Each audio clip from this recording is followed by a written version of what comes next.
నిన్న తెలంగాణ రాష్ట్రంలో మాలల సింహగర్జన అని చెప్పేసి భారీ ఎత్తున అయితే సభ సక్సెస్ అని చెప్పేసి అనుకోవచ్చు. నిన్న ఏదైతే రిజర్వేషన్లకు వ్యతిరేకంగా మాలలంతా గర్జించారని అయితే చెప్పుకోవచ్చు. ఒకవైపు మాలలు, మరోవైపు మాదిగలు. గతంలో అన్నదమ్ములం అని చెప్పుకున్న ఈ మాల మాదిగలు ఈరోజు రాష్ట్ర వ్యాప్తంగా కూడా వాళ్ళ ఎక్కడైతే ఏబిసిడి వర్గీకరణ జరుగుతుందని చెప్పేసి అటు రాష్ట్ర ప్రభుత్వం అటు కేంద్ర ప్రభుత్వం వాళ్ళకు సానుకూలంగా స్పందించిందో, సుప్రీంకోర్టు తీర్పు తర్వాత పూర్తి స్థాయిలో అటు మాల మాదిగల మధ్యలో విద్వేషాలు అయితే రేగుతూ ఉన్నాయని చెప్పేసి మనం క్లియర్గా చూసుకోవచ్చు. సో దయచేసి ఏదైతే మాల మాదిగలు ఉన్నారో, నాయకులు ఎవరైతే ఉన్నారో, మీలో మీరు కొట్లాడుకోకుండా, మీలో మీరు పంచాయతీలు పెట్టకుండా ఏ మార్గాన వెళ్తే బాగుంటుందని చెప్పేసి దిశానిర్దేశం మీరే నిర్ణయించుకోవాల్సిన బాధ్యత మీ మీద ఉంటుందని చెప్పేసి ఈ సందర్భంగా తెలియజేస్తున్నాం.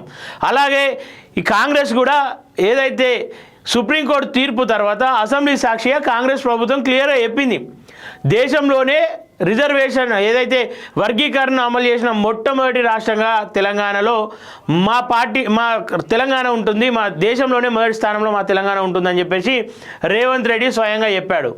సో దాని తర్వాత మాదిగలు హర్షం వ్యక్తం చేశారు, సంతోషం వ్యక్తం చేశారు. కొంతమంది మాలలు మద్దతుగా ఉన్నప్పటికీ కూడా చాలా మటుకు విమర్శలు అయితే అక్కడ కనిపించాయి. సో ఇప్పుడు ఇక్కడ రెండు వర్గాలుగా ఈడిపోయినాయి.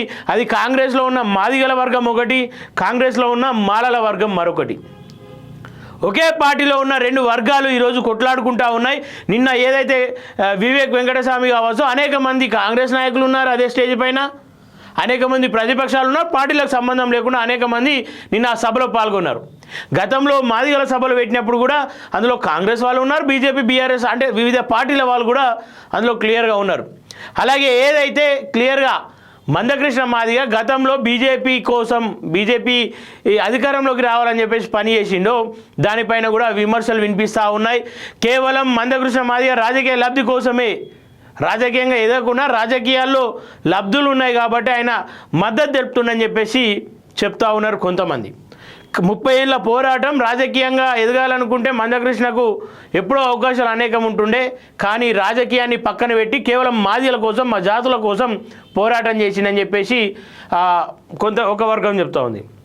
మరో వర్గం మాదిగల కొట్లాట కనిపిస్తూ ఉంది. కానీ ఇంకా 57 ఉపకులాలు ఉన్నాయి, మా ఉపకులాల పరిస్థితులు ఏంది, మా సమస్యలను ఎవరు పట్టించుకుంటారు, మా ప్రయత్నాలు మేము చేస్తూ ఉన్నాం, మాకు రాజకీయంగా లేదు, ఆర్థికంగా లేము, మమ్మల్ని పట్టించుకోవాలని చెప్పేసి మరో వర్గం పోరాటం చేస్తూ ఉంది.